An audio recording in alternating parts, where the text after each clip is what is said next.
भीम में कैसे आया 10,000 हाथियों का बल। पांडु पुत्र भीम के बारे में माना जाता है कि उसमें 10,000 हाथियों का बल था, जिसके चलते एक बार तो उसने अकेले ही नर्मदा नदी का प्रवाह रोक दिया था। लेकिन भीम में ये 10,000 हाथियों का बल आया कैसे, इसकी कहानी बड़ी ही रोचक है। कौरवों का जन्म हस्तिनापुर में हुआ था, जबकि पांचों पांडवों का जन्म वन में हुआ था। पांडवों के जन्म के कुछ वर्ष पश्चात पांडु का निधन हो गया। पांडु की मृत्यु के बाद वन में रहने वाले साधुओं ने विचार किया कि पांडु के पुत्रों, अस्थि तथा पत्नी को हस्तिनापुर भेज देना ही उचित है। इस प्रकार समस्त ऋषिगण हस्तिनापुर आए और उन्होंने पांडु पुत्रों के जन्म और पांडु की मृत्यु के संबंध में पूरी बात भीष्म, धृतराष्ट्र आदि को बताई।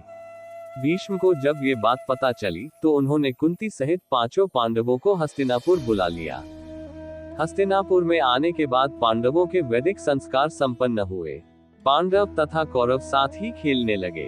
दौड़ने में, निशाना लगाने तथा कुश्ती आदि सभी खेलों में भीम सभी धृतराष्ट्र पुत्रों को हरा देते थे। भीमसेन कौरवों से होड़ के कारण ही ऐसा करते थे, लेकिन उनके मन में कोई वैर भाव नहीं था। परंतु दुर्योधन के मन में भीमसेन के प्रति दुर्भावना पैदा हो गई। तब उसने उचित अवसर मिलते ही भीम को मारने का विचार किया।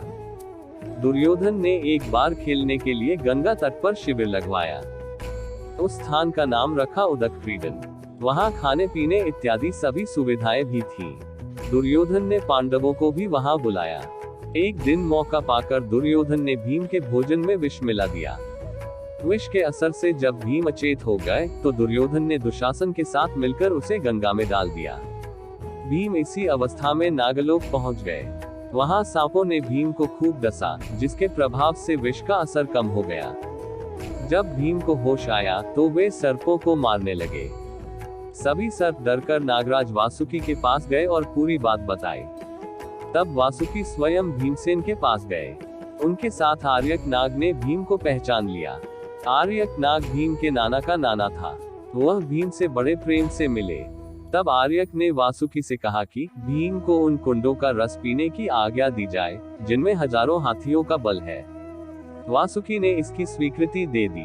तब भीम 8 कुंड पीकर एक दिव्य शैया पर सो गए। जब दुर्योधन ने भीम को विष देकर गंगा में फेंक दिया तो उसे बड़ा हर्ष हुआ। शिविर के समाप्त होने पर सभी कौरव व पांडव भीम के बिना ही हस्तिनापुर के लिए रवाना हो गए। पांडवों ने सोचा कि भीम आगे चले गए होंगे।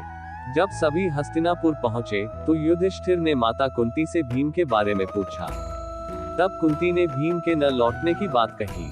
सारी बात जानकर कुंती व्याकुल हो गई। तब उन्होंने विदुर को बुलाया और भीम को ढूंढने के लिए कहा। तब विदुर ने उन्हें सांत्वना दी और सैनिकों को भीम को ढूंढने के लिए भेजा। उधर नागलोक में भीम 8वें दिन रस पच जाने पर जागे। तब नागों ने भीम को गंगा के बाहर छोड़ दिया। जब भीम सही सलामत हस्तिनापुर पहुंचे तो सभी को बड़ा संतोष हुआ। तब भीम ने माता कुंती व अपने भाइयों के सामने दुर्योधन द्वारा विष देकर गंगा में फेंकने तथा नागलोक में क्या क्या हुआ, ये सब बताया। युधिष्ठिर ने भीम से यह बात किसी और को नहीं बताने के लिए कहा।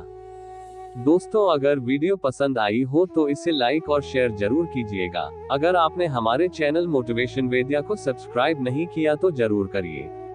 और इस वीडियो को अंत तक देखने के लिए आपका बहुत बहुत धन्यवाद।